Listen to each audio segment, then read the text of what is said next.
제목, 불쌍하거나 불편하거나. 부제, 장애학 코드로 미디어 읽기. 글, 차미경. 낭독, 김재형. 장애 있는 사람치고 지하철이나 사람 많은 장소에서 행인들에게 동전 몇 푼 못 받아본 사람 별로 없고 사탕 한 개쯤 얻어먹어보지 못한 사람도 거의 없을 것이다. 불쌍해서 주는 일명 적선인 셈인데 종종 휠체어에 가만 앉아 있다 보면 누군가 와서 동전을 주고 가더라는 경험담을 요즘도 종종 듣곤 한다. 그뿐인가? 한없이 측은한 눈빛들, 쯧쯧쯧 혀 차는 소리 등은 좀처럼 변하지 않고 겪는 일상 중 하나다. 이렇게 장애인을 불쌍한 시선으로 바라보는 건 우리나라 상황만은 아닌가 보다. 외국학자 보그단과 비클렌이 문학, 영화, TV 매체 등에 나타난 장애인에 대한 고정관념을 분류해 모두 10가지로 제시하였는데 그중 첫 번째 유형이 동정과 자선 대상으로의 이미지다. 장애인을 불쌍하고 딱한 처지의 사람으로 비장애인의 동정과 도움을 받아야 하는 이미지로 인식하는 것이다. 또 초등학생이 장애인을 인식하는 특징을 그림 검사를 통해 분류한 한 연구에서는 장애인을 생각하면 가장 먼저 떠올리는 이미지가 돌봄과 도움이 필요한 대상인 것으로 나타났다. 중요한 것은 장애인을 이웃이나 친구로서 직접 접촉한 경험이 있는 아이일수록 장애인을 독립적이고 일상적인 이미지로 그렸으며 상호작용을 통해 매우 긍정적인 이미지를 가지고 있었다는 것이다. 이런 결과로 볼 때 장애인에 대한 부정적인 이미지는 직접적인 접촉이나 상호작용보다는 간접적인 경험이나 이미지를 통해 형성되며 부정적인 이미지를 제공하고 형성하는 것은 주로 미디어의 영향의 가능성이 매우 크다.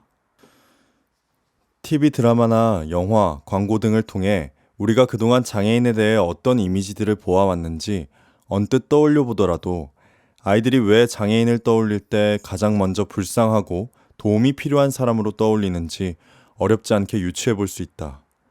대부분의 모금 방송에서 그려지는 불쌍하고 가난한 장애인의 모습이라든지 장애가 있는 주인공이 등장할 때 어김없이 뒤에서 누군가가 밀어주는 휠체어를 타고 등장하는 것은 가장 흔하게 볼 수 있는 모습이다.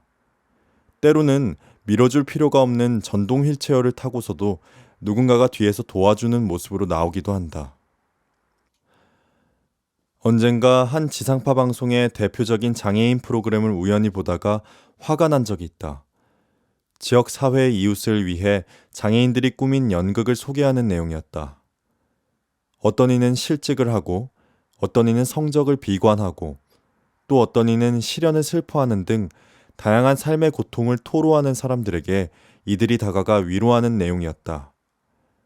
그런데 그 위로라는 것이 정말 기가 막혔다. 나는 이런 장애를 가지고도 이렇게 살고 있는데 너는 그런 나보다 훨씬 더 나은 인생 아니냐는 것이 이 연극의 요점. 울먹이던 사람들이 그런 위로를 듣고는 갑자기 함께 환한 웃음을 지으며 끝이 나는데 정말이지 이게 무슨 장애에 대한 인식 개선이며 위로인가 싶었다. 나는 저들보다 나으니 얼마나 다행인가 하는 값싼 위로의 기준이 왜 하필 장애인인가? 왜 행복이 나보다 못한 누군가와 비교함으로써만 이루어지도록 그렇게 손쉽게 처방되는가? 내 행복에 대한 확신을 왜 늘 누군가를 넘어선 우월감을 확인한 후에야 갖게 되는가?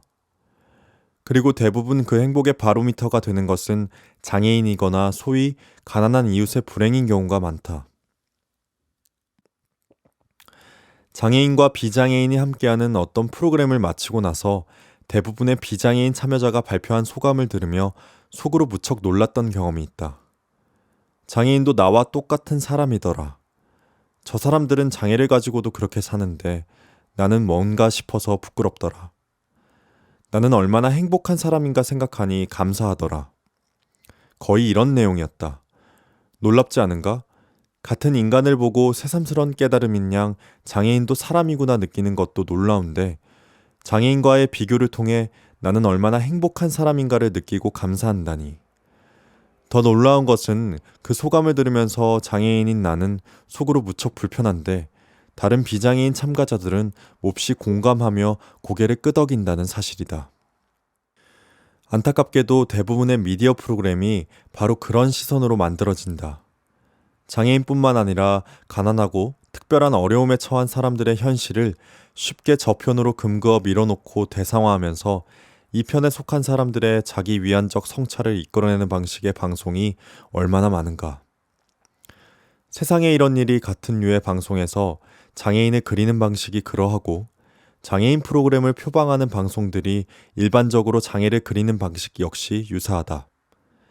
안타깝게도 장애를 특별하게 다루는 다큐멘터리 프로그램이 장애를 담는 방식도 대부분 그렇다. 최근 자녀 살해 후 자살이라는 사회적 문제를 소재로 한 영화 나를 구하지 마세요의 한 장면이 보여준 다른 방식, 즉 상대를 대상화하지 않는 것이 꽤 인상 깊었다. 이 영화는 경제적 파탄으로 무너져 내린 가정의 아이, 선유와 선윤의 반 아이들을 통해 이 시대 우리 사회의 어두운 자아상을 잘 조명한다. 이 아이들이 보여주는 선유를 향한 마음은 보는 내내 눈물겨웠다. 친구들은 어려운 형편에 사랑하는 아버지까지 안타깝게 잃은 선유를 잘 챙겨주고 싶었다. 선유를 생각하는 마음을 표현하고 싶고 뭐든 나눠주고 싶지만 상처와 자격지심으로 꽁꽁 닫힌 선유의 마음을 여는 일은 쉽지 않았다. 그러나 표현도 배려도 서툰 친구들이 곧 그 마음을 함께 나눌 방법을 찾아내는 지혜로움을 보면 정말 뭉클해지지 않을 수 없다. 그 방법이란 바로 이 초콜릿 너 먹어가 아니라 우리 다 같이 나눠 먹을까로 주는 방법을 바꾸는 것이다. 초콜릿을 나눠주는 대상이 아니라 함께 나눠 먹는 친구가 되는 것. 그렇게 하면 선유는 불쌍한 아이로 다른 친구들과 동떨어진 대상이 아니라 그저 초콜릿을 함께 나눠 먹는 또래의 일원이 되는 것이다. 누구도 불쌍하지 않다. 도와줘야 하는 대상은 아무도 없다. 그저 친구일 뿐. 미디어가 장애를 그릴 때도 그동안 그려온 방식과는 다른 이런 멋진 방법을 찾아낼 수 있으면 좋겠다. 더는 불쌍하거나 불편한 저편의 대상으로서가 아니라 우리 안에서 함께 있는 사람으로 말이다.